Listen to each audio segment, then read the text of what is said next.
ناظرین، کتابوں کی دنیا کے یوٹیوب چینل پر خوش آمدید۔ یوٹیوب چینل اس لیے قائم کیا گیا ہے کہ آپ کو مختلف کتابوں کا تعارف پیش کیا جائے۔ آج اس سلسلے میں جس کتاب کا انتخاب کیا گیا ہے اس کتاب کا نام ہے اسٹارٹ وتھ وائی، اور یہ کتاب مشہور لیڈرشپ کوچ سائمن سینک نے لکھی ہے۔ آئیے اس بارے میں تفصیلات کو پڑھتے ہیں۔ کتاب کیوں سے شروع کریں ان لوگوں کے لیے بہترین تحفہ ہے جو اپنی زندگی میں بہت کچھ ہوتے ہوئے بھی ایک تشنگی سی محسوس کرتے ہیں، اور یہ تشنگی بڑھتے بڑھتے ان سے زندگی کی کشش ہی چھین لیتی ہے۔ سائمن کے مطابق تقریباً تمام ادارے اور لوگ یہ جانتے ہیں کہ وہ کیا کرتے ہیں۔ بہت سے لوگوں کو یہ پتہ ہوتا ہے کہ کسی کام کو کیسے کیا جاتا ہے، لیکن بہت کم لوگوں کو یہ پتہ ہوتا ہے کہ وہ کوئی بھی کام کیوں کرتے ہیں۔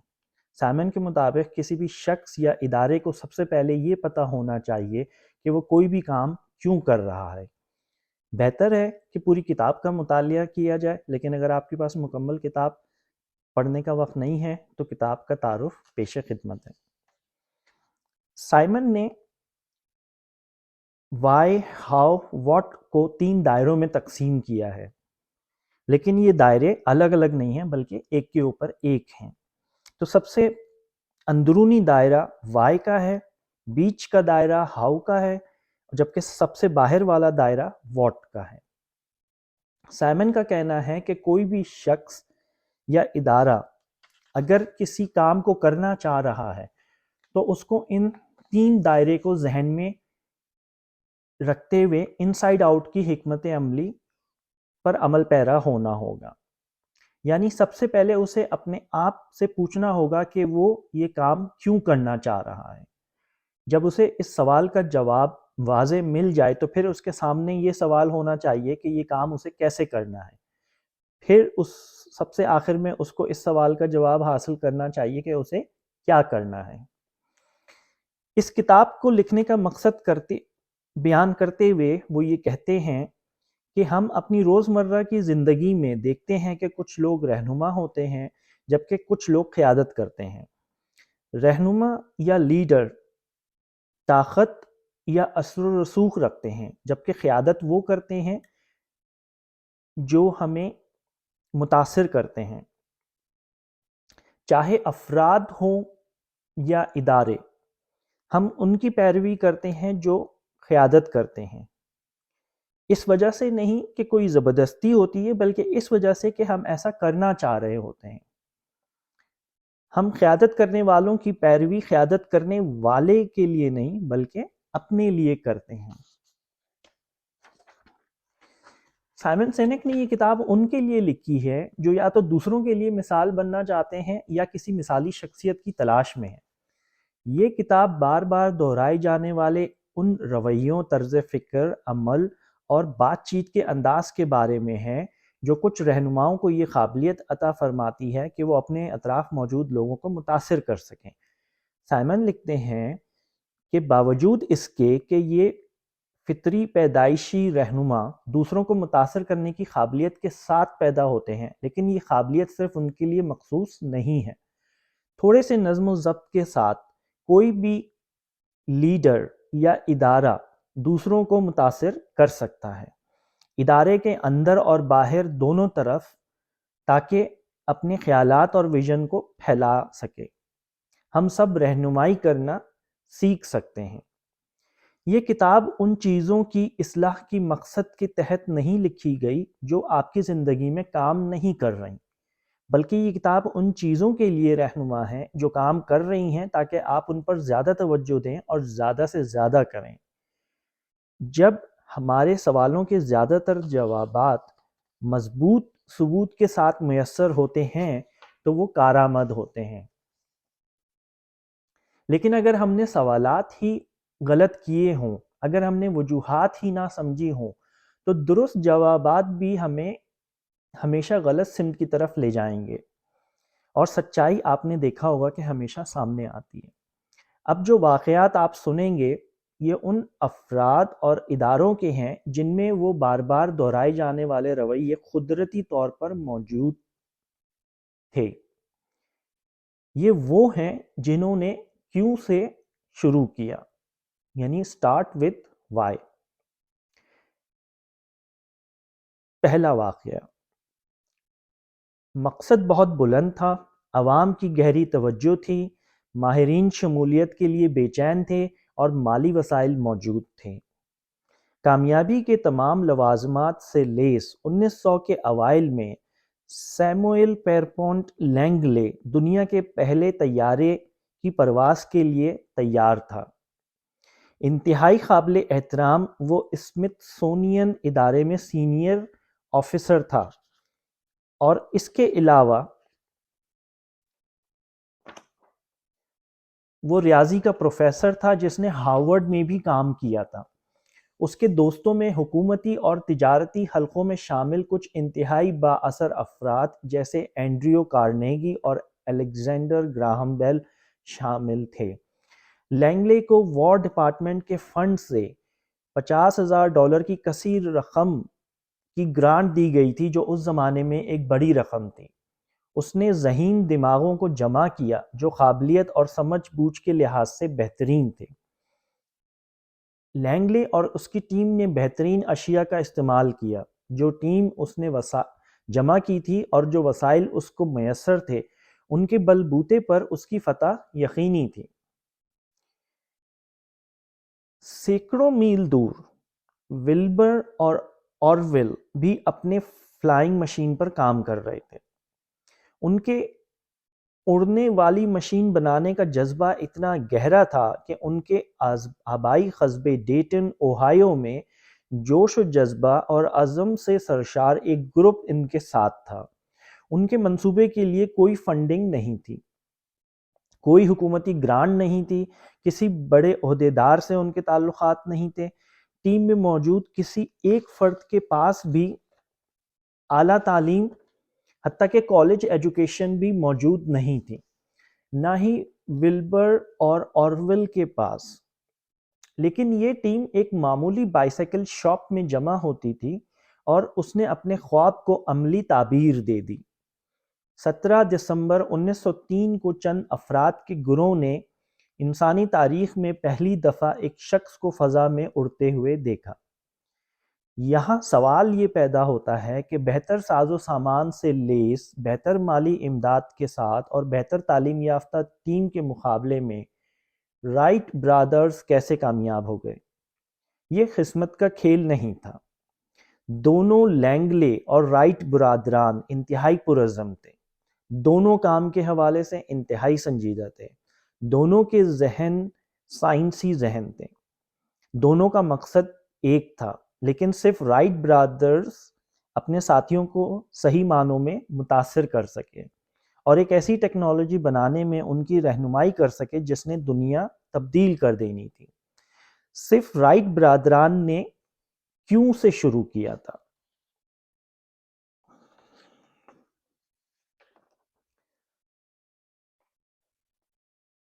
دوسرا واقعہ، سن 1965 میں یونیورسٹی آف کیلیفورنیا کے برکلے کیمپس کے طالب علموں نے سب سے پہلے امریکہ کی ویتنام جنگ میں شرکت پر عملی طور پر احتجاجی مظاہرہ کیا۔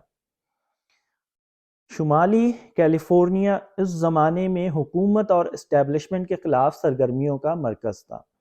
برکلے اور آکلینڈ میں مظاہرے کے مناظر امریکہ اور یورپ بھر میں ہمدردی کی لہر پیدا کرتے تھے، لیکن یہ 1946 کی بات ہے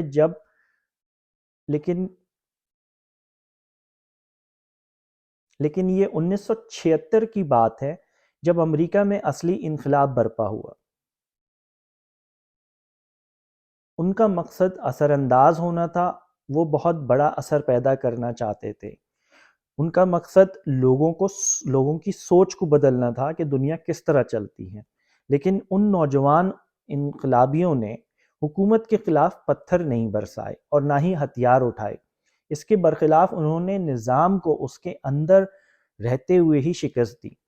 اسٹیو ووزنیاک اور اسٹیو جابز، جنہوں نے مل کر ایپل کی شروعات کی، کے لیے میدان جنگ بزنس تھا اور ان کا ہتھیار پرسنل کمپیوٹر تھا۔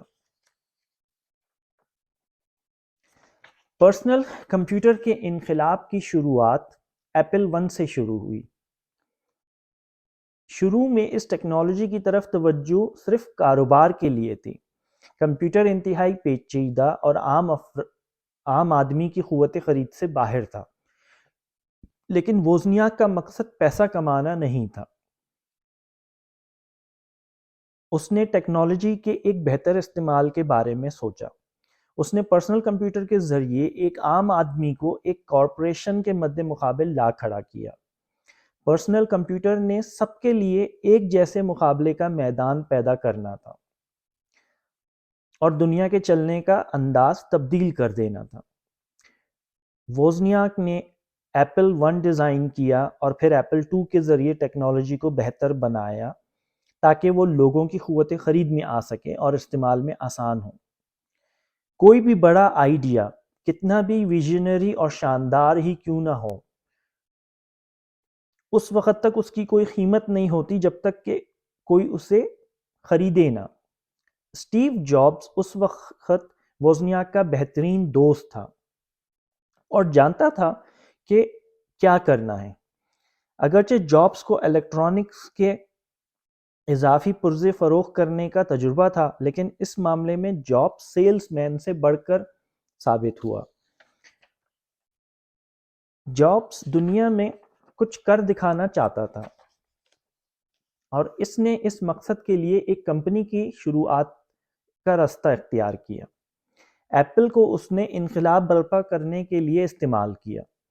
کاروبار شروع کرنے کے صرف پہلے سال کے اندر ایپل نے $1 ملین کا بزنس کیا۔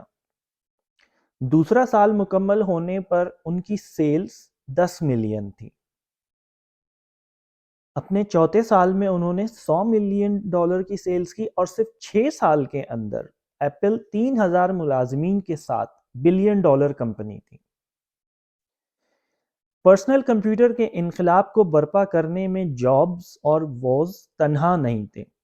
صرف وہی ذہین نوجوان نہیں تھے، بلکہ وہ اس بزنس کے بارے میں زیادہ جانتے ہی نہیں تھے۔ ایپل کو جس نے خاص بنایا وہ ان کی تیزی سے نشو و نما پاتی کمپنی بنانے کی صلاحیت نہیں تھی، نہ ہی یہ ان کے پرسنل کمپیوٹر کے بارے میں مختلف انداز سے سوچنے کی صلاحیت تھی۔ جس چیز نے ایپل کو خاص بنایا وہ ان کی اپنے رویے کو بار بار دہرانے کی صلاحیت تھی۔ ایپل نے کامیابی کے ساتھ نہ صرف کمپیوٹر انڈسٹری کی روایتی سوچ کو چیلنج کیا تھا، بلکہ ساتھ ہی ساتھ electronic industry, music industry, mobile phone industry اور وسیع و عریض انٹرٹینمنٹ کی انڈسٹری کو بھی چیلنج کیا۔ اور اس کی وجہ سادہ سی تھی، ایپل متاثر کن تھا۔ ایپل کیوں سے شروع کرتا ہے۔ تیسری مثال، ان کی کوئی مثالی شخصیت نہیں تھی، ان کی شخصیت میں اپنی ذاتی پیچیدگیاں تھیں۔ امریکہ میں انسانی حقوق کی بحالی کے حوالے سے وہ پہلے واحد شخص نہیں تھے جو متاثر تھے، اور یہاں پر اور بہت سے کرشماتی لیڈرز موجود تھے، لیکن مارٹن لوتھر کنگ کے پاس ایک صلاحیت تھی۔ وہ جانتے تھے کہ لوگوں کو کیسے متاثر کیا جاتا ہے۔ ڈاکٹر کنگ جانتے تھے کہ اگر سول رائٹس کی تحریک نے کامیاب ہونا ہے اور اگر امریکہ میں حقیقی اور دیرپا تبدیلی آنی ہے تو اس کے لیے ان کے اور ان کے قریبی ساتھیوں سے زیادہ لوگ چاہیے ہوں گے۔ اس کے لیے لفظوں کی جادوگری اور دھواں دار تقریر سے بڑھ کر کچھ اور چاہیے ہوگا۔ اس کے لیے لوگ چاہیے ہوں گے، ہزاروں لاکھوں عام لوگ جو ملک کو تبدیل کرنے کے لیے ایک نظریے پر متحد ہوں۔ 28 اگست 1963 کو دن کے 11 بجے انہوں نے واشنگٹن کو یہ پیغام بھیجنا تھا کہ اب یہ وقت ہے کہ امریکہ ایک نئی سمت اختیار کرے۔ سول رائٹس کی تحریک چلانے والوں نے ہزاروں لوگوں کو دعوت نامے نہیں ارسال کیے تھے، نہ ہی وہاں انٹرنیٹ ویب سائٹ موجود تھی جس پر تاریخ پتہ کی جا سکتی تھی، لیکن لوگ آئے اور لوگ آتے چلے گئے۔ 2.5 لاکھ کے قریب لوگ دارالحکومت میں امڈ آئے تھے ان الفاظوں کو سننے کے لیے جنہوں نے تاریخ میں امر ہونا تھا، جو اس شخص کی جانب سے کہے گئے جس نے ایک ایسی تحریک کی قیادت کی جس نے امریکہ کو ہمیشہ کے لیے تبدیل کر دیا۔ وہ الفاظ تھے، میرا ایک خواب ہے، I have a dream۔ ایسی صلاحیت جو ملک بھر سے تمام رنگ و نسل سے تعلق رکھنے والے بہت سے افراد کو اپنی طرف متوجہ کر دے اور درست وقت اور دن پر جمع کر لے، خاص اہمیت کی حامل ہوتی ہے۔ اگرچہ دوسرے تمام لوگ بھی یہ جانتے تھے کہ امریکہ میں سب کو مساوی حقوق ملنے کے لیے کیا تبدیلی درکار ہے، لیکن یہ اعزاز مارٹن لوتھر کنگ کے حصے میں آیا کہ انہوں نے اپنے ملک کے حالات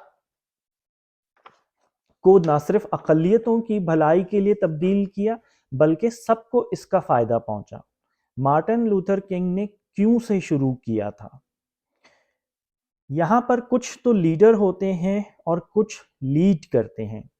امریکی مارکیٹ میں 6% اور دنیا میں 3% مارکیٹ شیئر کے ساتھ ایپل گھریلو کمپیوٹر بنانے والا اول نمبر کا ادارہ نہیں ہے، لیکن ایپل نہ صرف کمپیوٹر انڈسٹری بلکہ دیگر انڈسٹریز میں بھی لیڈ کرتا ہے۔ مارٹن لوتھر کنگ کے تجربات منفرد نہیں تھے، لیکن انہوں نے اپنے قوم کی تبدیلی کی طرف رہنمائی کی۔ رائٹ برادران ہوائی جہاز بنانے کے مضبوط امیدوار نہیں تھے، لیکن انہوں نے اس سلسلے میں دنیا کی رہنمائی کی اور ایسا کرنے میں انہوں نے دنیا کو مکمل طور پر تبدیل کر دیا۔ ان کے مقاصد دوسرے لوگوں سے جدا نہیں تھے اور ان کے نظام اور طریقہ کار کی بآسانی نقل کی جا سکتی ہے۔ اس کے باوجود رائٹ برادران، ایپل اور مارٹن لوتھر کنگ اپنے ہم عصروں میں جدا نظر آتے ہیں۔ وہ عام ڈگر سے ہٹ کر کھڑے ہوئے اور انہوں نے جو اثرات معاشرے پر ڈالے ان کی آسانی سے نقل نہیں کی جا سکتی۔ وہ لیڈرز کے ان منتخب گروپ کے ممبران میں سے ہیں جو کچھ خاص کرتے ہیں، بہت ہی خاص۔ یہ ہماری حوصلہ افزائی کرتے ہیں۔ قارئین، آپ کو بتاتے چلیں کہ اس کتاب کے 6 حصے ہیں۔ اس ویڈیو میں کتاب کے ہم پہلے حصے کا تفصیل سے جائزہ لیں گے۔ پہلے حصے کا نام ہے A World That Doesn't Start With Why۔ کتاب کے اس حصے کے بھی 2 باب ہیں۔ پہلا باب ہے Assume You Know، دوسرا باب ہے Carrot and Sticks۔ آئیے دیکھتے ہیں مصنف نے اس حصے میں کیا بات کی ہے۔ کتاب کے پہلے باب Assume You Know میں مصنف نے انسانوں کے اندازہ لگانے کی عادت پر بات کی ہے۔ عام طور پر ہم لوگ ادھوری بات سن کر اپنے اندازے سے اسے مکمل کرنے کی کوشش کرتے ہیں۔ بعض دفعہ بلکہ اکثر ہمارا گمان غلط ثابت ہوتا ہے۔ اپنی بات کی تشریح کرنے کے لیے سائمن نے آغاز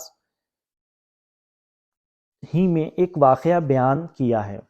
وہ لکھتے ہیں، جنوری کے ایک سرد دن ایک 43 سالہ شخص نے اپنے ملک کے چیف ایگزیکٹو کے طور پر حلف لیا۔ اس کے پہلو میں اس کا پیشرو کھڑا تھا، ایک مشہور جرنیل جس نے 15 برس قبل ایک جنگ میں اپنی قوم کی مسلح افواج کی قیادت کی تھی، جس کا نتیجہ جرمنی کی شکست کی صورت میں نکلا تھا۔ نوجوان رہنما کی پرورش کیتھولک ماحول میں ہوئی تھی۔ اس نے اگلے 5 گھنٹے اپنے اعزاز میں نکالے جانے والی فوجی پریڈ دیکھتے ہوئے گزارے اور رات 3 بجے تک جشن منایا۔ سائمن اپنے قارئین سے سوال کرتے ہیں کہ کیا وہ جانتے ہیں کہ وہ کس کی بات کر رہے ہیں؟ سائمن اپنے سوال کا جواب لکھتے ہوئے کہتے ہیں کہ وہ سن 1933 جنوری 30 کی بات کر رہے ہیں۔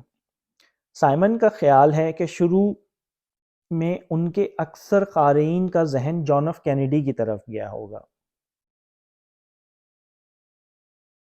سائمن یہاں یہ نقطہ بیان کرنا چاہ رہے ہیں کہ ہم اپنے اطراف کی دنیا کے بارے میں بعض دفعہ نامکمل اور بعض دفعہ غلط معلومات کی بنا پر کچھ باتیں فرض یا تصور کر لیتے ہیں۔ سائمن کے خیال میں اگر وہ بیان کردہ بات کے آخر میں تاریخ کا تذکرہ نہیں کرتے تو ان کے اکثر قارئین نے جان ایف کینیڈی کے بارے میں ہی سوچنا تھا۔ یہ ایک نہایت اہم نقطہ ہے۔ بہت ساری باتیں ہم اپنی طرف سے فرض کرتے ہیں یا جو کچھ ہم جانتے ہیں ہم سمجھتے ہیں کہ وہی سچ ہے۔ ہمارا یہ فرض کرنا ہمارے رویے پر اثر انداز ہوتا ہے، اور جو کچھ ہم جانتے ہیں اس کی بنیاد پر ہم کوئی بھی فیصلہ کرتے ہیں۔ ابھی بہت عرصہ نہیں گزرا جب دنیا کی اکثریت یہ سمجھتی تھی کہ دنیا فلیٹ ہے۔ یہ تصور کئی انسانی رویوں کی بنیاد تھا۔ جب تک دنیا یہ سمجھتی تھی کہ دنیا فلیٹ ہے، لوگوں نے دنیا کو بہت کم دریافت کیا۔ لوگ ڈرتے تھے کہ اگر وہ بہت دور تک جائیں گے تو زمین کے کنارے سے گر نہ پڑیں۔ یہ دنیا کے بارے میں انسان کی یہ دریافت تھی کہ دنیا گول ہے، جس نے لوگوں کو دنیا کے طول و عرض طے کرنے کا موقع دیا۔ تجارتی راستے بنے، مسالہ جات کا تبادلہ ہوا، معاشروں کے درمیان نئے خیالات جیسے ریاضی کا تبادلہ ہوا، جس سے ایجاد اور آگے بڑھنے کی راہیں کھلیں۔ زمین کے بارے میں ایک چھوٹا سا تصور درست ہونے کے نتیجے میں انسانی نسل کو آگے بڑھنے کا موقع ملا۔ اب تصور کریں کہ کس طرح ادارے بنتے ہیں اور کس طرح فیصلے کیے جاتے ہیں۔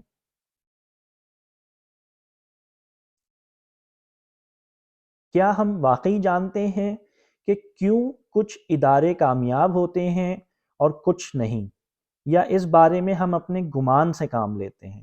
اس سے قطع نظر کہ کامیابی کی آپ کی کیا تعریف ہے، آپ کے شیئر کا مطلوبہ قیمت تک پہنچنا، ایک خاص آمدنی کا حاصل ہونا، آمدنی یا منافع کا ہدف حاصل کرنا، ایک بڑی ترقی حاصل کرنا، اپنی کمپنی کی شروعات کرنا، بھوکے کو کھانا کھلانا، یا عوامی عہدہ حاصل کرنا، ان سب اہداف کو ہم سب تقریباً ایک جیسے طریقوں سے حاصل کرتے ہیں۔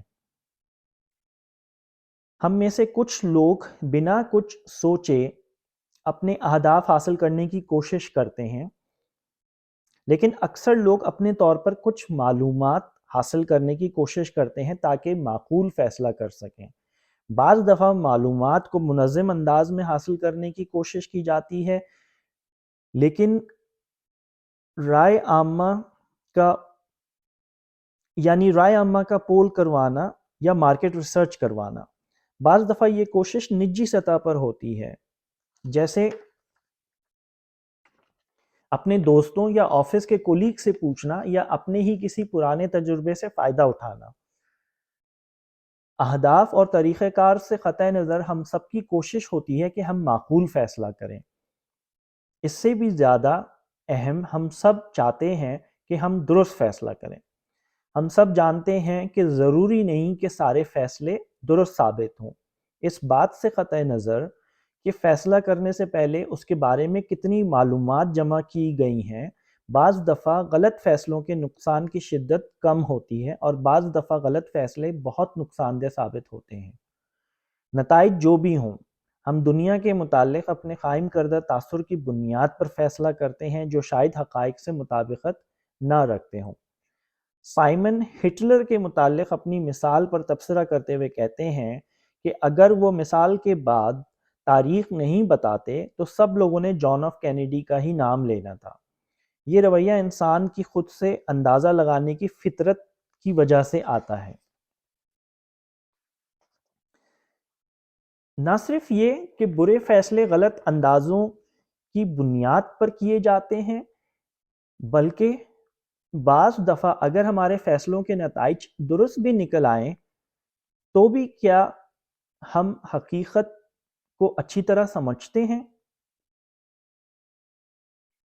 کسی فیصلے کے نتائج درست نکلنے کا یہ مطلب نہیں ہے کہ آپ اس فیصلے کو دہراتے چلے جائیں۔ سائمن اپنے ایک دوست کی مثال دیتے ہیں کہ جس نے اسٹاک مارکیٹ میں سرمایہ کاری کی ہوئی ہے، جب اسے اپنی سرمایہ کاری پر منافع حاصل ہو رہا ہوتا ہے تو وہ اس کو اپنی ذہانت کا نتیجہ قرار دیتا ہے، لیکن جب اسے نقصان ہوتا ہے تو وہ مارکیٹ کو قصوروار قرار ٹھہراتا ہے۔ سائمن کو اپنے دوست کی بیان کردہ دونوں وجوہات پر کوئی اعتراض نہیں ہے، لیکن نفع یا نقصان دونوں صورتحال میں ایک ہی وجہ نفع یا نقصان دونوں صورتحال میں ایک ہی وجہ قبول کی جا سکتی ہے، یعنی یا تو سائمن کے دوست کے نفع اور نقصان کی وجہ اس کی ذہانت ہے یا قسمت۔ یہ نہیں ہو سکتا کہ فائدہ تو ذہانت کا نتیجہ ہو اور نقصان کی ذمہ داری قسمت پر ڈال دی جائے۔ تو ہم اس بات کو کیسے یقینی بنا سکتے ہیں کہ ہمارے کیے گئے فیصلوں کے بہترین نتائج نکلیں، کم سے کم ان عوامل کی بنیاد پر جو ہمارے بس میں ہیں؟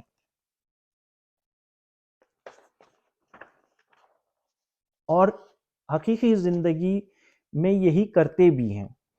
ہم کتابیں پڑھتے ہیں، کانفرنسوں میں شرکت کرتے ہیں، پوڈ کاسٹ سنتے ہیں اور اپنے دوستوں اور ساتھیوں سے معلومات حاصل کرتے ہیں۔ ہمارا مقصد ہوتا ہے کہ ہم جو کام کرنے جا رہے ہیں ہم بہتر طور پر جانتے ہوں کہ ہمیں کیا کرنا ہے اور کیسے کرنا ہے، لیکن یہ مسئلہ ہے کہ ہم سب اس صورتحال کا سامنا کرتے ہیں جب ہمارے پاس تمام اعداد و شمار موجود ہوتے ہیں اور ہم نے بہترین مشاورت بھی کی ہوتی ہے، لیکن ہمیں نتائج حسب منشا حاصل نہیں ہوتے، یا ہمیں دیر پا نتائج حاصل نہیں ہوتے، یا کوئی ایسی چیز ہو جاتی ہے جسے ہم نے مد نظر نہیں رکھا ہوتا۔ اندر سے ہم سب یہ بات سمجھتے ہیں کہ اگر کسی چیز کے متعلق ہم نے بہت ساری معلومات اکٹھی کی ہوئی ہوں اور مشاورت بھی خوب کی ہو، لیکن نتائج ہماری توقعات کے مطابق نہ نکلیں، تو ہو نہ ہو ہم نے شاید کوئی چھوٹی مگر اہم غلطی کر دی ہو۔ اس صورتحال میں ہم اپنی جمع شدہ معلومات کی دوبارہ سے چھان پھٹک کرتے ہیں، بعض صورتوں میں نئی معلومات بھی جمع کرتے ہیں،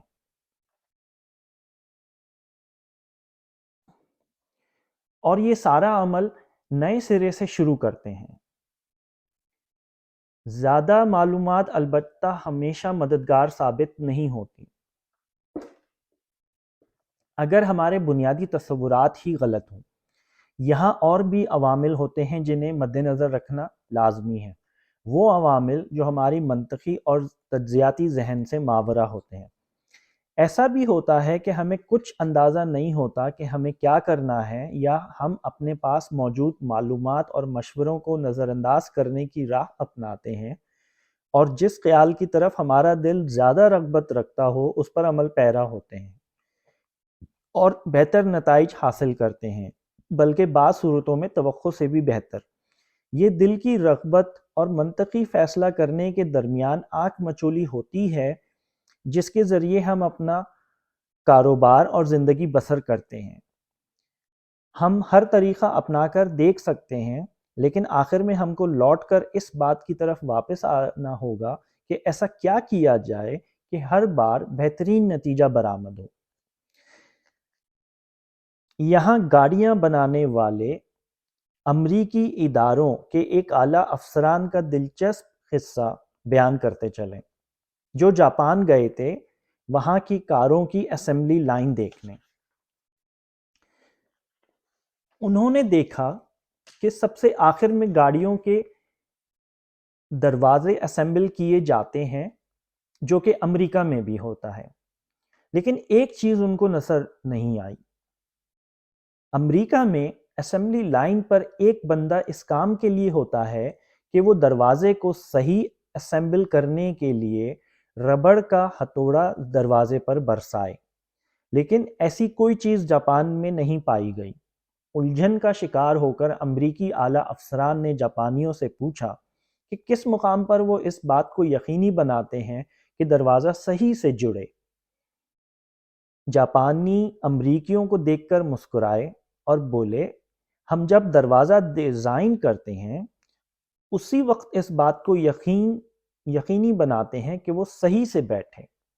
دوسرے لفظوں میں، جاپانی گاڑیاں بنانے والے اسمبلی پلانٹ میں بیٹھ کر ڈیزائننگ کی غلطیوں کو درست نہیں کرتے، بلکہ وہ سارے مسائل کو انجینئرنگ کے مرحلے میں حل کرنے کی کوشش کرتے ہیں۔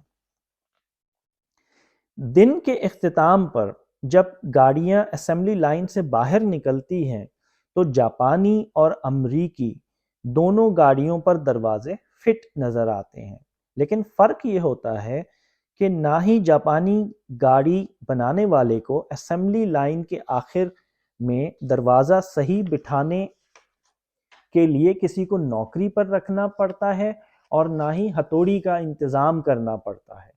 نتیجتاً جاپانی گاڑیوں کے دروازے زیادہ پائیدار ہوتے ہیں اور ایکسیڈنٹ ہونے کی صورت میں بہتر کارکردگی کا مظاہرہ کرتے ہیں۔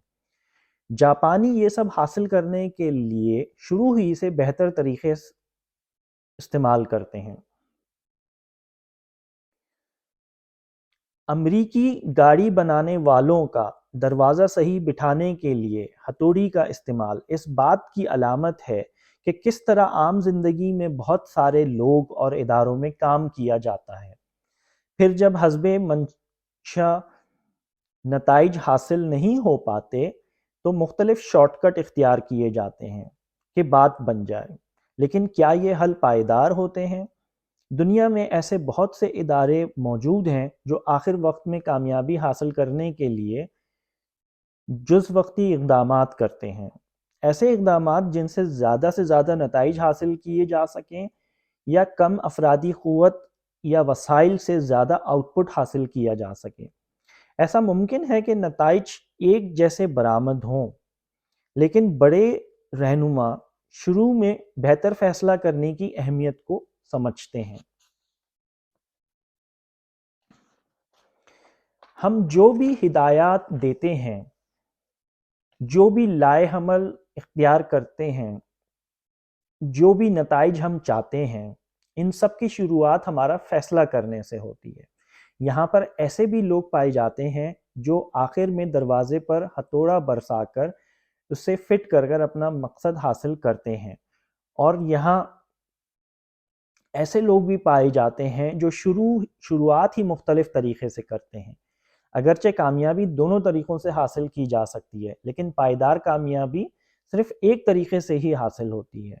پائیدار کامیابی ان کو حاصل ہوتی ہے جو یہ جانتے ہیں کہ دروازے کو اگر گاڑی میں صحیح بٹھانا ہے تو اسے صحیح ڈیزائن کرنا ہوگا، نہ کہ ہتھوڑی کا استعمال۔ قارئین، یہاں پہلے باب کے پہلے حصے کا اختتام ہوتا ہے اور دوسرے حصے کی شروعات ہوتی ہے۔ دوسرے حصے کا نام ہے کیرٹ اور اسٹکس۔ اس کے شروع کے حصے کا نام ہے مینیپولیشن ورسس انسپریشن۔ قارئین، بازار میں شاید ہی ایسی کوئی چیز پائی جاتی ہو جو گاہک دوسری جگہ سے اسی قیمت، اسی معیار اور اسی درجے کی سہولت یا خصوصیات کے ساتھ حاصل نہ کر سکیں۔ اگر آپ نے مارکیٹ میں دوسروں سے کوئی پروڈکٹ دوسروں سے پہلے متعارف کروائی ہو تو اس کا فائدہ آپ چند مہینوں کے لیے اٹھا سکتے ہیں۔ اگر آپ مارکیٹ میں کوئی نئی شے لے کر آتے ہیں تو جلد ہی کوئی اس جیسی یا اس سے بھی بہتر چیز بازار میں لے آئے گا۔ لیکن اگر آپ اکثر کاروبار کرنے والوں سے پوچھیں گے کہ ان کے گاہک کس وجہ سے ان کے گاہک ہیں، تو ان میں سے اکثر کا جواب ہوگا اعلیٰ معیار، قیمت اور کسٹمر سروس۔ دوسرے لفظوں میں، اکثر اداروں کو اس بات کا اندازہ نہیں ہوگا کہ ان کے گاہک کیوں ان کے گاہک ہیں۔ یہ ایک دلچسپ حقیقت ہے۔ اگر اداروں کو یہ نہیں پتا ہے کہ ان کے گاہک کس وجہ سے ان کے گاہک ہیں، تو غالب امکان یہی ہے کہ انہیں یہ بھی معلوم نہیں ہوگا کہ ان کے ملازمین ان کے پاس کیوں کام کر رہے ہیں۔ اگر اکثر اداروں کو یہ پتہ نہیں ہوگا کہ ان کے ملازمین کیوں ان کے ملازم ہیں یا ان کے گاہک کیوں ان کے گاہک ہیں، تو ان کے لیے مزید ملازمین یا گاہکوں کو اپنی جانب راغب کرنا یا جو پہلے سے موجود ہیں ان کی وفاداری میں اضافہ کرنا مشکل ہوگا۔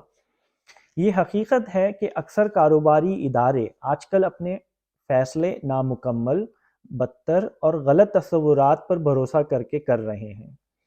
انسانی رویوں پر اثر انداز ہونے کے یہاں دو ہی طریقے ہیں، یا تو آپ متاثر کریں یا آپ جوڑ توڑ کے ماہر ہوں۔ یہاں لفظ جوڑ توڑ کو منفی معنوں میں نہیں لینا چاہیے، یہ ایک عام طریقہ کار ہے۔ در حقیقت ہم میں سے بہت سے لوگ ایسا اپنے بچپن سے کر رہے ہوتے ہیں، جیسے میں تمہارا بہترین دوست بن کر رہوں گا۔ یہ جملہ بچوں میں ایک دوسرے سے کوئی چیز حاصل کرنے کے لیے سب سے زیادہ اثر انداز ہونے والا اور استعمال کیے جانے والا جملہ ہے، اور اگر آپ کسی بچے سے پوچھیں تو وہ بتائے گا کہ یہ کارگر بھی ہے۔ کاروبار سے لے کر سیاست تک جوڑ توڑ ہر جگہ سیلز اور مارکیٹنگ کے انداز میں کی جاتی ہے۔ عام طور پر کی جانے والی جوڑ توڑ میں قیمتیں کم کرنا، پروموشن چلانا، خوف کا استعمال، ساتھیوں کے ذریعے دباؤ، پر اثر پیغامات اور جدت کا وعدہ کرنا شامل ہے۔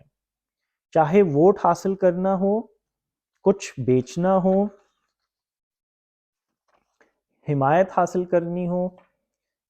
جب اداروں میں کیوں کا واضح احساس نہیں ہوتا، ان کے گاہک ان کے صرف گاہک ہوتے ہیں اور اپنا مقصد حاصل کرنے کے لیے ان کا دار و مدار غیر متناسب جوڑ توڑ پر ہوتا ہے۔ اور مزے کی بات یہ ہے کہ جوڑ توڑ کام بھی کرتی ہے۔ بہت سے ادارے نہ چاہتے ہوئے بھی قیمتیں کم کرتے ہیں کیونکہ وہ جانتے ہیں کہ ایسا کرنے سے فرق پڑے گا۔ کم قیمت میں زیادہ کشش ہوتی ہے، بلکہ بعض دفعہ بہت زیادہ۔ یہاں کچھ کمپنیاں ایسی بھی ہیں کہ جب انہیں کسی بڑے بزنس کے ملنے کی توقع ہوتی ہے تو وہ اس بزنس کو ہر قیمت پر حاصل کرنے کے لیے اپنی پروڈکٹ کی قیمت گرا دیتے ہیں۔ آپ اپنی پروڈکٹ کی قیمت گراتے چلے جائیں اور لوگ آپ سے خریداری کریں گے۔ ہم اس کا مظاہرہ عام طور پر ریٹیل کے سیزن کے اختتام پر دیکھتے ہیں، جب دکاندار نئی پروڈکٹ بیچنے کے لیے پرانی پروڈکٹ کو سیل پر لگا دیتے ہیں۔ قیمتوں کو کم کرنے کی بعض دفعہ نہایت بھاری قیمت ادا کرنی پڑ سکتی ہے۔ یہ کسی بھی کمپنی کے لیے خطرات کھڑی کر سکتی ہے۔ بیچنے والا اگر اپنی جنس کم قیمت پر بیچے تو یہ اس کے لیے ہیروئن بیچنے کی طرح ہو سکتا ہے۔ کم مدت میں نہایت شاندار فائدہ حاصل ہو سکتا ہے، لیکن اس کو عادت کے طور پر نہیں اپنایا جا سکتا۔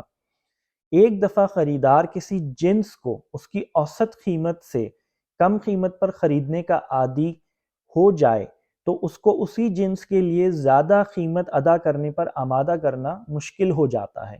نتیجتاً دکاندار یا بیچنے والے پر مارکیٹ میں مقابلہ کرنے کے لیے قیمتیں کم کرنے کا زبردست دباؤ آ جاتا ہے، جس سے منافع میں کمی ہوتی چلی جاتی ہے۔ اس منافع میں کمی کو پورا کرنے کے لیے زیادہ سے زیادہ جنس بیچنے پر توجہ دی جاتی ہے۔ زیادہ سے زیادہ جنس اس صورت میں بیچی جا سکتی ہے جب قیمت کم ہو، تو قیمتیں کم سے کم رکھنے کی ایک لت سی پڑ جاتی ہے۔ منشیات کی دنیا میں ان لوگوں کو جنکیز کہا جاتا ہے۔ کاروباری دنیا میں ہم اس کو جنس، کموڈٹی کہتے ہیں، جیسے insurance, home computer, mobile phone service وغیرہ وغیرہ۔ یہاں اجناس کی ایک لمبی فہرست ہے۔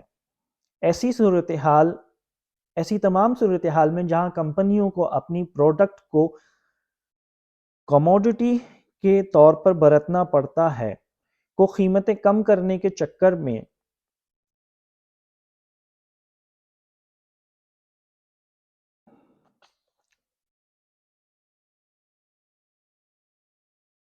کرنا پڑتا ہے۔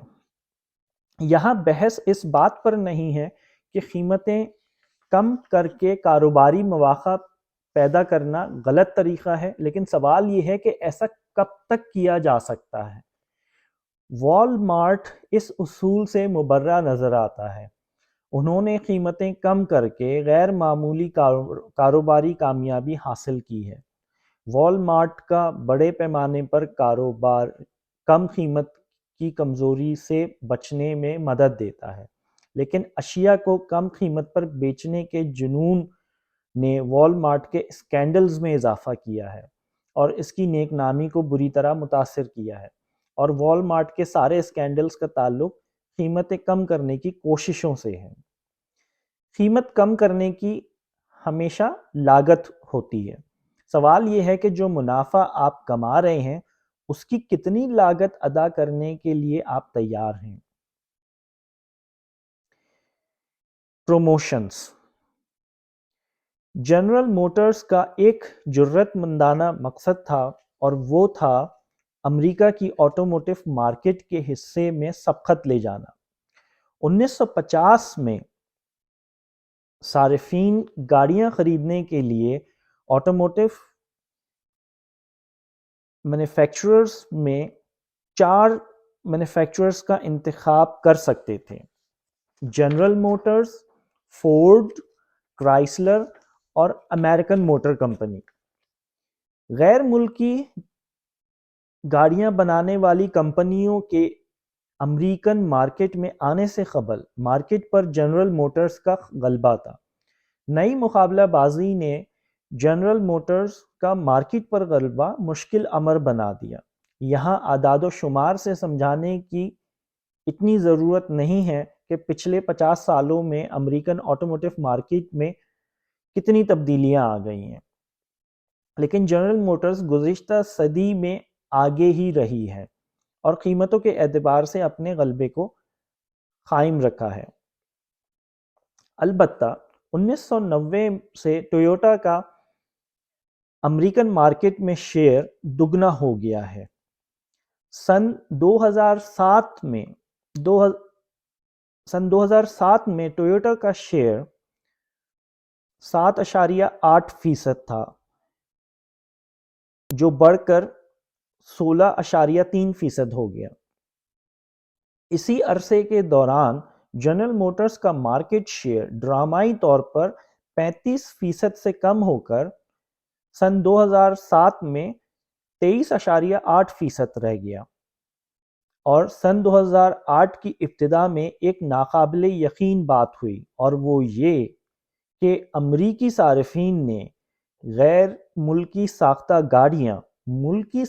گاڑیاں کے مقابلے میں زیادہ خریدیں۔ سن 1990 سے جنرل موٹرز اور دیگر امریکن گاڑی بنانے والے اداروں کا جاپانی کاریں بنانے والے اداروں سے سخت مقابلہ ہے، جس کے نتیجے میں امریکی کمپنیوں کو اپنے کم ہوتے ہوئے مارکیٹ شیئر کو برقرار رکھنے کے لیے سخت جدوجہد کرنا پڑ رہی ہے۔ جنرل موٹرز کو اس سلسلے میں اپنے صارفین کو $500 سے لے کر $7,000 تک کا کیش بیک کا انسینٹیوز دینا پڑ رہا ہے، جو جنرل موٹر کی گاڑیوں اور ٹرک کی خریداری کر رہے ہیں۔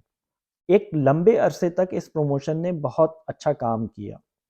جنرل موٹرز کی سیلز ایک دفعہ پھر بڑھ گئیں، لیکن طویل مدت کے عرصے کے لیے انسینٹیوز کی وجہ سے جنرل موٹرز کے منافع میں بہت کمی آ گئی۔ سن 2007 میں جنرل موٹرز کو فی گاڑی $729 کے نقصان کا سامنا تھا، اور اس کی بڑی وجہ انسینٹیوز دینا تھا۔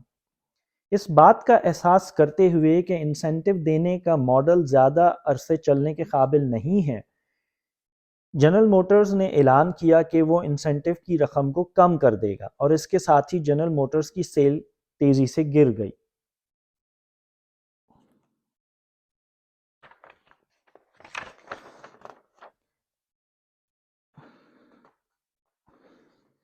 آٹوموٹیو کی صنعت نے ایسے لوگوں کی کثیر تعداد پیدا کر دی تھی جن کو کم قیمت کی لت پڑ گئی تھی۔ چاہے اشیاء ایک کی قیمت میں 2 یا مفت تحفہ سمجھ کر مفت تحفہ کے ساتھ بیچی جا رہی ہوں، ہم اکثر بھول جاتے ہیں کہ ہمیں مینپولیٹ کیا جا رہا ہے۔ اگلی دفعہ آپ بازار میں کوئی ڈیجیٹل کیمرہ خریدنے جاتے ہیں تو اپنے فیصلے پر غور کیجیے۔ آپ جن خصوصیات جیسے number of mega pixels, size, good brand name, comparable price کے ساتھ کیمرہ چاہ رہے ہوں گے، ویسے 3-4 کیمرے بازار میں بآسانی دستیاب ہوں گے، لیکن شاید ایک کیمرہ پروموشن کے ساتھ میسر ہو، جیسے کہ مفت کیمرے کی کیسنگ یا مفت میموری کارڈ۔ خصوصیات اور فوائد کی برابری کے بعد یہ چھوٹی چھوٹی زائد چیزیں ہوتی ہیں جن کی بنا پر بعض دفعہ فیصلہ کیا جاتا ہے۔ کاروباری دنیا میں پروموشنز کو ویلیو ایڈڈ کہا جاتا ہے، لیکن اصول یہاں بھی یہی کار فرما ہوتا ہے کہ کوئی شے مفت فراہم کی جائے تاکہ کوئی آپ کے ساتھ کاروبار کرے، اور قیمتوں میں کمی کی طرح پروموشنز بھی کام کرتی ہیں۔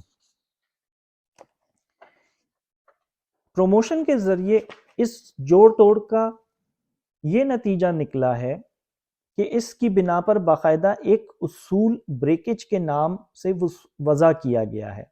بریکیج کے ذریعے اس بات کا اندازہ لگایا جاتا ہے کہ کتنے فیصد گاہک ایسے تھے جو پروموشن کا فائدہ نہیں اٹھا سکے اور انہوں نے اشیاء کی پوری قیمت ادا کی۔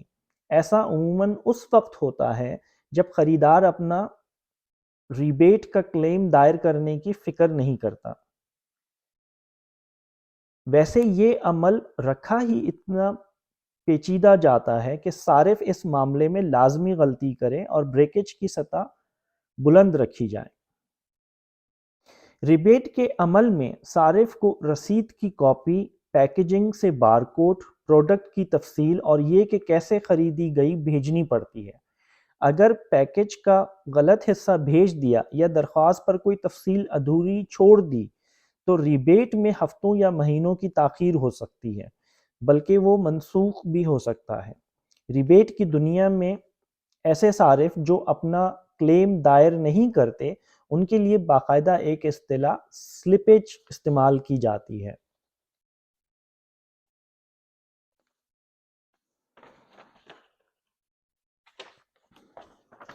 مختلف کاروبار کے لیے پروموشنز، ریبیٹ اور مینیپولیشنز کے خلیل المیعاد فوائد واضح ہیں۔ ریبیٹ صارف کو اس بات کی طرف راغب کرتا ہے کہ وہ کسی پروڈکٹ کے لیے پوری قیمت ادا کرے جس کے لیے اسے امید ہو کہ مجموعی طور پر اسے کم قیمت ادا کرنی پڑے گی، لیکن تقریباً 40% صارفین کو اشیاء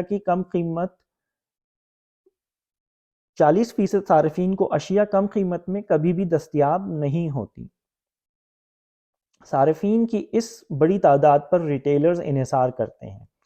مارکیٹ کی نگرانی کرنے والے ادارے یعنی ریگولیٹرز نے اس سلسلے میں اپنی پکڑ سخت کر دی ہے، لیکن محدود کامیابی کے ساتھ۔ ریبیٹ کا عمل ہنوز پیچیدہ ہے اور اس کا مطلب بیچنے والے کا مفت کا منافع ہے۔ جوڑ توڑ اپنی عروج پر، لیکن کس قیمت پر؟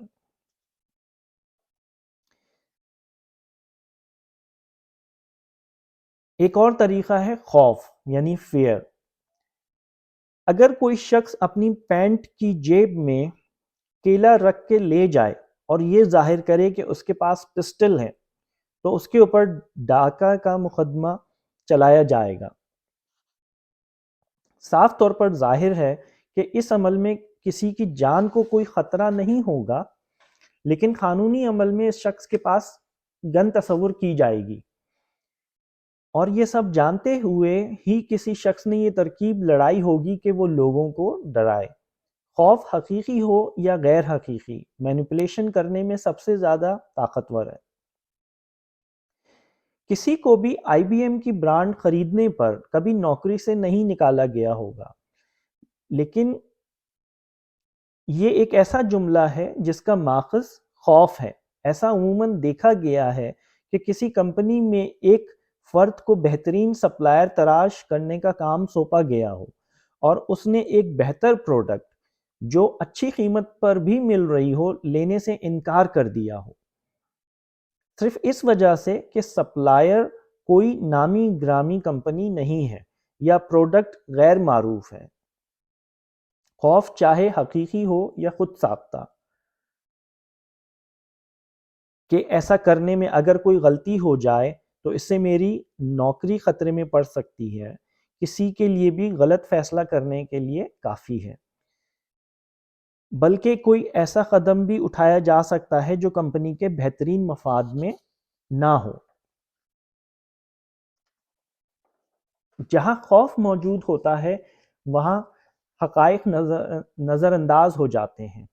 انسان کے اندر زندہ رہنے کی جو جبلت ہے اس کے سامنے حقائق اور اعداد و شمار زیادہ عرصہ نہیں کھڑے رہ سکتے۔ اسی طرح سے دہشت گردی کام کرتی ہے۔ یہ کوئی اعداد و شمار کی بنا پر ممکن نہیں ہوتا کہ کوئی دہشت گردی کا شکار ہوگا، بلکہ یہ خوف ہوتا ہے جو آبادیوں کو تباہ کرتا ہے۔ خوف جوڑ توڑ کرنے کا ایک مؤثر طریقہ ہے۔ ہم اپنے بچوں کی پرورش کرتے ہوئے خوف کا استعمال کرتے ہیں۔ ہم لوگوں پر خوف کا استعمال کرتے ہیں تاکہ وہ نظم و ضبط کی پابندی کریں۔ خوف کا استعمال عوامی مفاد عامہ کے اشتہاروں میں کیا جاتا ہے، جیسے بچوں کی حفاظت کے لیے، ایڈز کا شعور اجاگر کرنے کے لیے، یا سیٹ بیلٹ کے استعمال کو فروغ دینے کے لیے۔ 1980 کی دہائی میں امریکہ میں ٹی وی پر منشیات کے خلاف کافی اشتہارات چلا کرتے تھے۔ اسی طرح سیاستدان خوف کا استعمال کرتے ہیں جب وہ کہتے ہیں کہ ان کا مخالف ٹیکس میں اضافہ کر دے گا یا امن و امان کے لیے مختص رقم میں کمی کر دے گا۔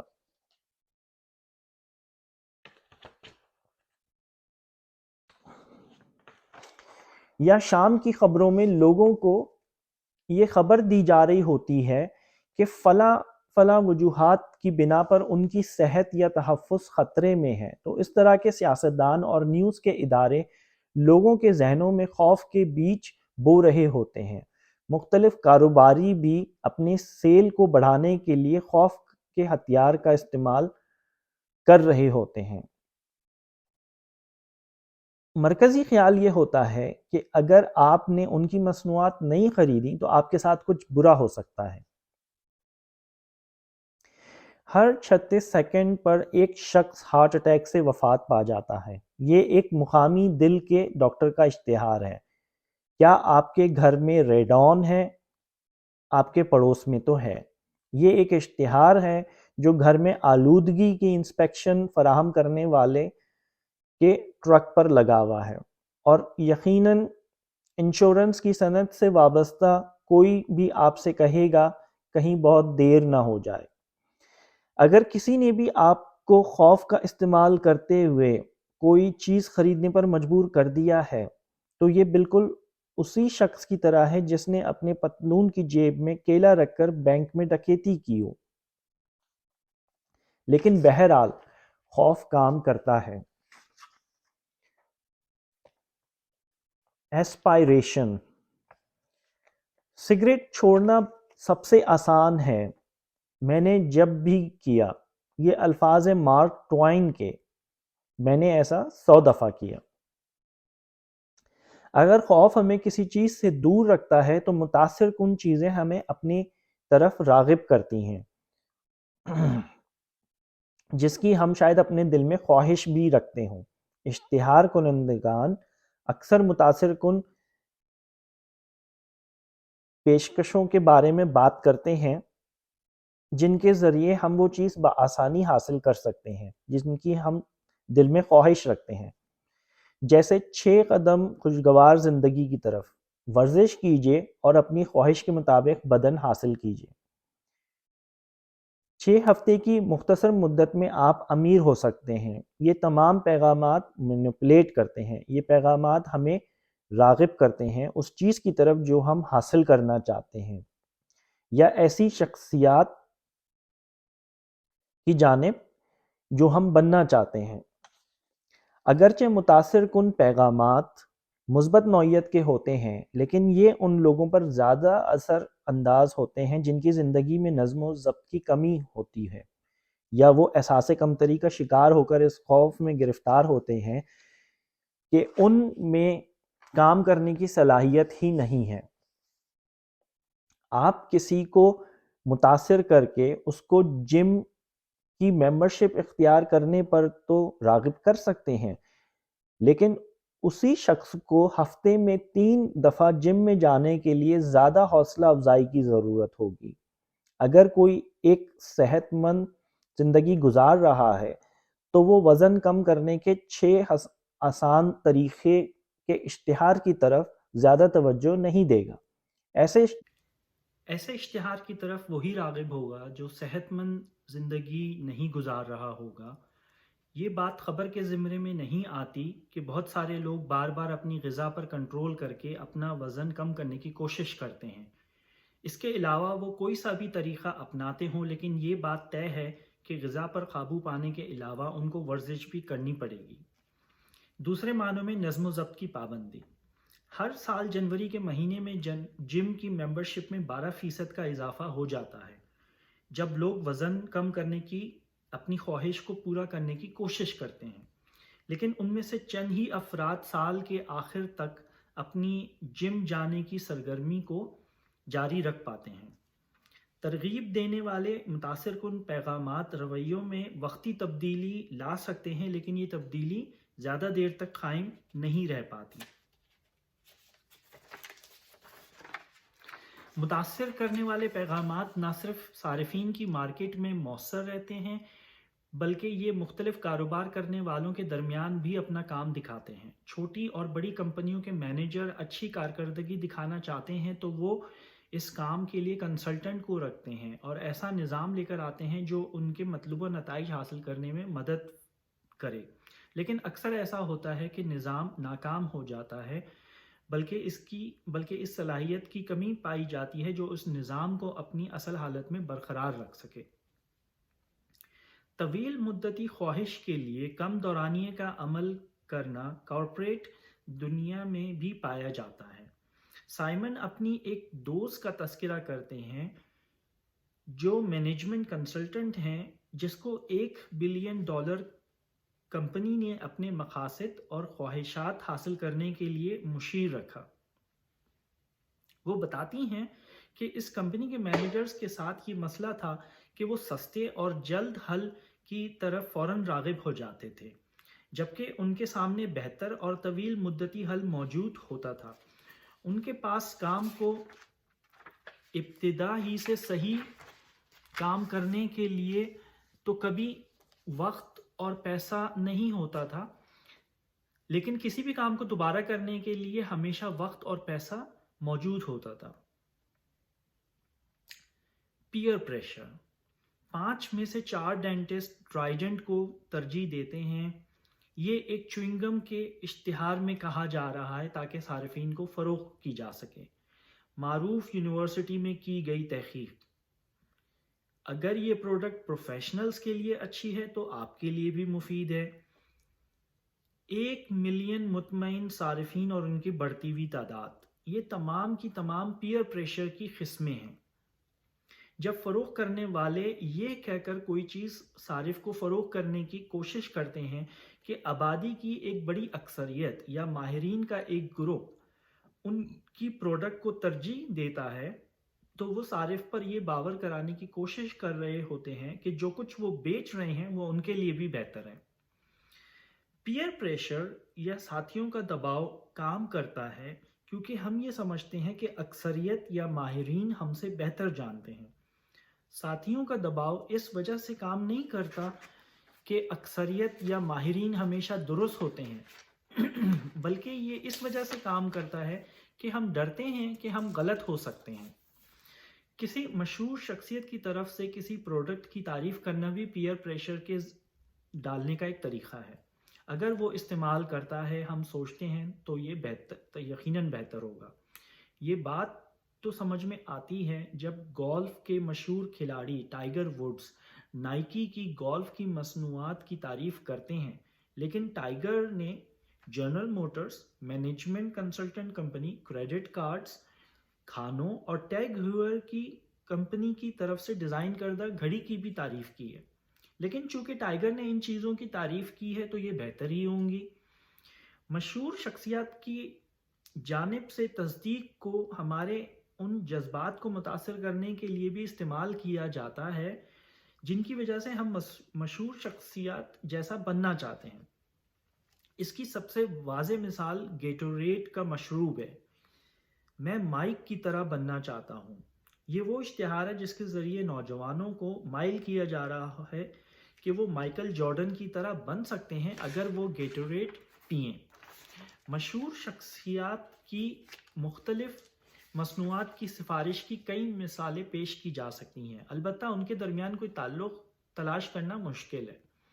صرف نوجوان ہی اپنے ساتھیوں سے متاثر نہیں ہوتے، ہم میں سے اکثر افراد کو کسی نہ کسی سیلز مین نے اپنے اثر میں لینے کی کوشش کی ہوگی۔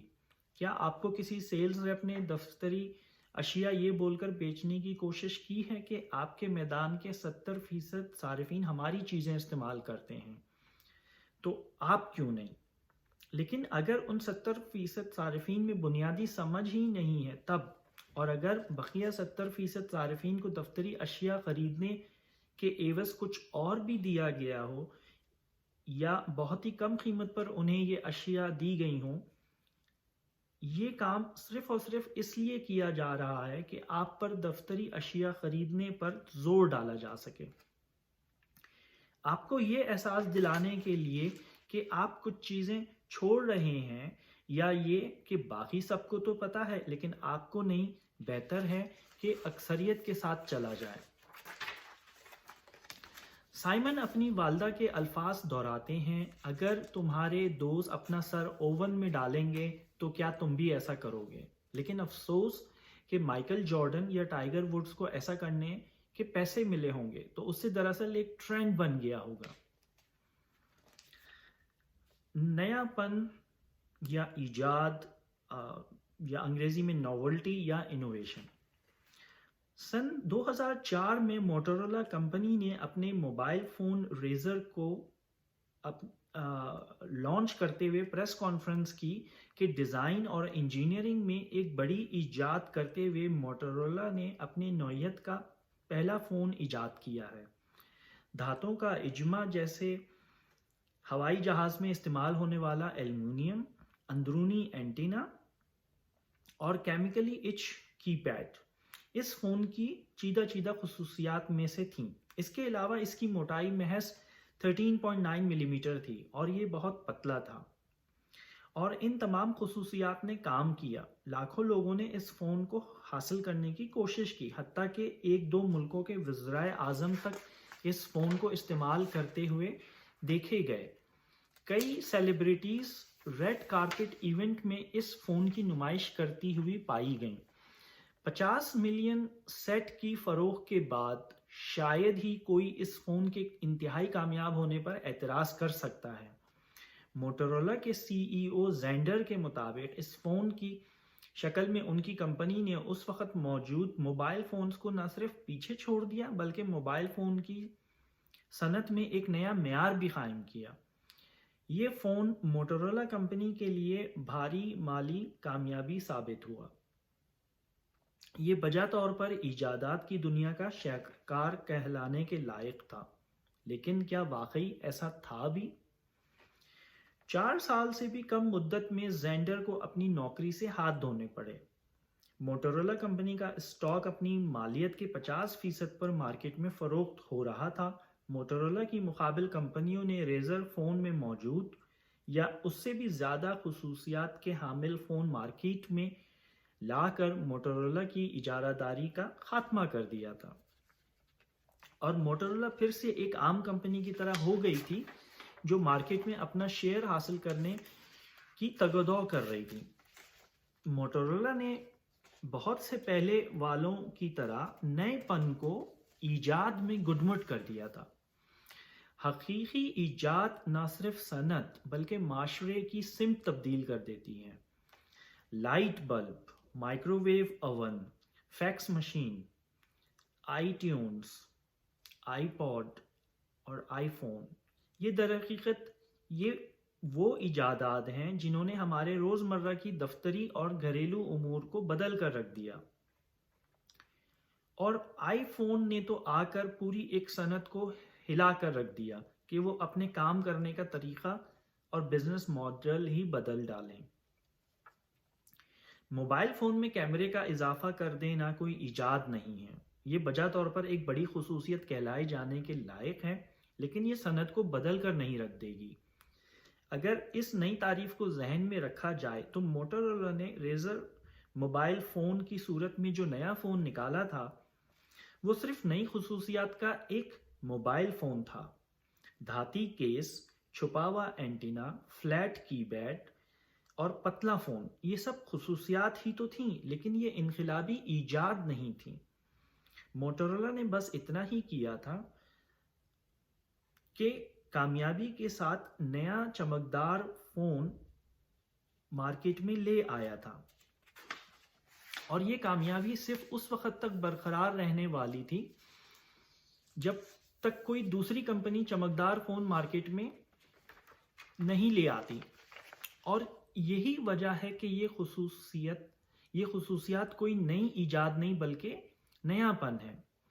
ان کا اضافہ کرنا خود کو دوسروں سے ممتاز کرنے کی ایک کوشش تھا، اور دوبارہ سے کوئی نئی ایجاد کرنا نہیں تھا۔ یہ کوئی بری چیز نہیں ہے، لیکن اس پر تکیہ کر کے لمبا عرصہ نہیں گزارا جا سکتا۔ آپ اپنی پروڈکٹ میں نیا پن لا کر وقتی طور پر اس کی سیلز میں اضافہ کر سکتے ہیں۔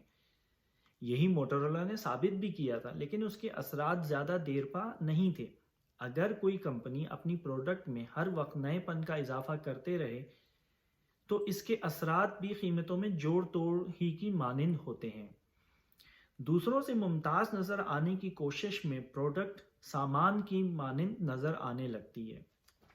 سن 1970 میں کولگیٹ کمپنی کے صرف 2 قسم کے ٹوتھ پیسٹ تھے، لیکن جیسے جیسے مقابلہ بازی بڑھی، کولگیٹ کی سیلز میں کمی آنی شروع ہو گئی، تو کمپنی نے کچھ نئی خصوصیات کے ساتھ ایک نئی پروڈکٹ متعارف کرائی، شاید فلورائڈ کے اضافے کے ساتھ۔ پھر پروڈکٹ میں اضافہ ہی ہوتا چلا گیا۔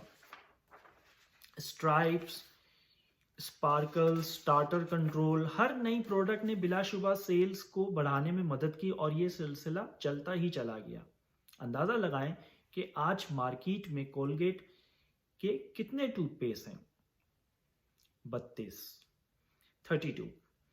آج مارکیٹ میں کولگیٹ کمپنی کے 32 مختلف قسم کے ٹوتھ پیسٹ موجود ہیں، جس میں بچوں کے 4 طرح کے ٹوتھ پیسٹ شامل نہیں ہیں۔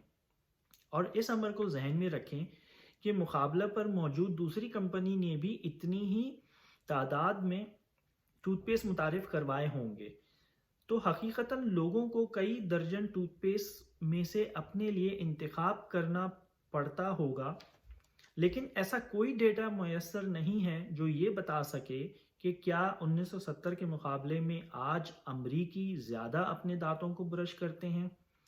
اس جدت ترازی کا شکریہ کہ آج یہ جاننا انتہائی مشکل ہے کہ کون سا ٹوتھ پیسٹ آپ کے لیے بہتر ہے۔ یہاں تک کہ کولگیٹ کمپنی کو اپنی ویب سائٹ پر ایک لنک دینا پڑا ہے تاکہ صارفین کی مدد کی جا سکے۔ اگر کولگیٹ کو ہماری مدد کرنی پڑ رہی ہے کہ ہم اپنے لیے درست ٹوتھ پیسٹ کا انتخاب کر سکیں، تو اس وقت کیا ہوگا جب ہم بازار میں خریداری کر رہے ہوں گے، جب کولگیٹ کی ویب سائٹ ہمارے سامنے نہیں ہوگی۔ اس طرح کی حکمت عملی مثال ہے کہ کس طرح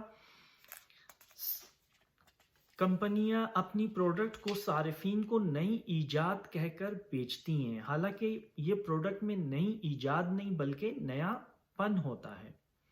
اس طرح کی حکمت عملی کام کرتی ہے، لیکن یہ دیر پا ثابت نہیں ہوتی۔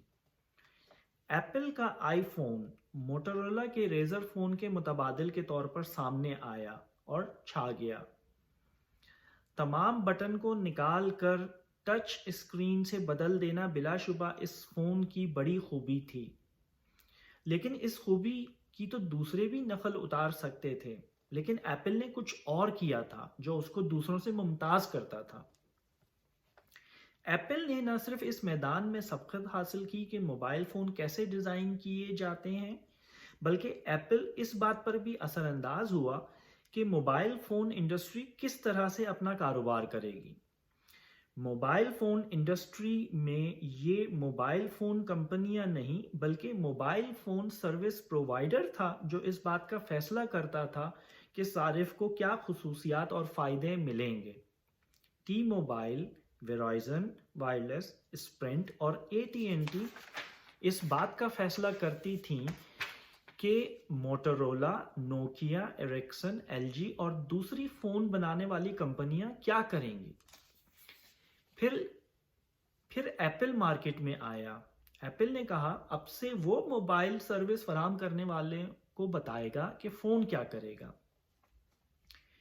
AT&T وہ واحد کمپنی تھی جس نے ایپل سے معاہدہ کیا اور نئی ٹیکنالوجی کو مارکیٹ میں لانے کا اعزاز حاصل کیا۔ یہ وہ بنیادی تبدیلی ہے جس نے بزنس کے پورے ماڈل کو ہی بدل ڈالا اور اس کے اثرات عرصہ دراز تک رہیں گے۔ The price you pay for the money you make۔ Simon لکھتے ہیں کہ وہ اس بات سے اختلاف نہیں کر سکتے کہ جوڑ توڑ یا مینیپولیشن اپنا کام کرتی ہیں۔ یہ تمام کی تمام صارف کے رویے پر اثر انداز ہوتی ہیں اور ہر مینیپولیشن کسی کمپنی کو انتہائی کامیاب بنانے میں مددگار ثابت ہوتی ہیں، لیکن اس میں کچھ چیزوں کی قربانی دینی پڑتی ہے۔ ان میں سے کوئی ایک بھی ایسی نہیں جو صارف کو کمپنی کا وفادار بنائے۔ وقت گزرنے کے ساتھ ساتھ اس کی قیمت میں اضافہ ہوتا چلا جاتا ہے۔ جو فائدے حاصل ہوتے ہیں وہ جز وقتی ہوتے ہیں اور یہ صارف اور بیچنے والے دونوں میں پریشانی میں اضافے کا باعث بنتے ہیں۔ اگر آپ کی جیب بہت بڑی ہے یا آپ لمبی مدت کی بجائے صرف کم مدت کے لیے فائدہ اٹھانے میں دلچسپی رکھتے ہیں تو یہ طریقہ کار آپ کے لیے نہایت درست ہے۔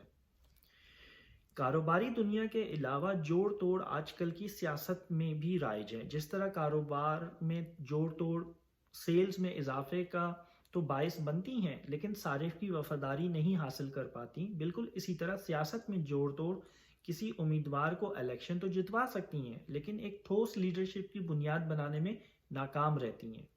لیڈرشپ اس بات کا تقاضا کرتی ہے کہ لوگ آپ کے ساتھ اچھے اور برے دونوں حالات میں کھڑے ہوں۔ لیڈرشپ اس قابلیت کو کہتے ہیں کہ لوگ آپ کے ساتھ صرف ایک موقع کے لیے نہیں بلکہ سالوں آپ کے ساتھ رہیں۔ بزنس میں لیڈرشپ اس کو کہیں گے کہ لوگ آپ کے ساتھ اس وقت بھی رہیں جب آپ کی کارکردگی بہتر نہ بھی ہو۔ اگر جوڑ توڑ ہی طریقہ کار ہو تو اس وقت کیا ہوگا جب صارف دوسری دفعہ خریداری کرنے کا ارادہ کرے گا یا انتخابات جیتنے کے بعد کیا ہوگا؟ تو ناظرین یہ تھا کتاب اسٹارٹ ود وائی کا ایک تعارف اور مختصر سا خلاصہ۔ اگر آپ کو یہ کتاب ملے تو اس کو ضرور لیں اور یہ آپ کے تھنکنگ کو بہتر بنانے میں مدد دیتی ہے۔ اس کے ساتھ ہی اجازت دیجیے، انشاءاللہ پھر حاضر ہوں گے نئی ویڈیو میں کسی اور نئی کتاب کے ساتھ۔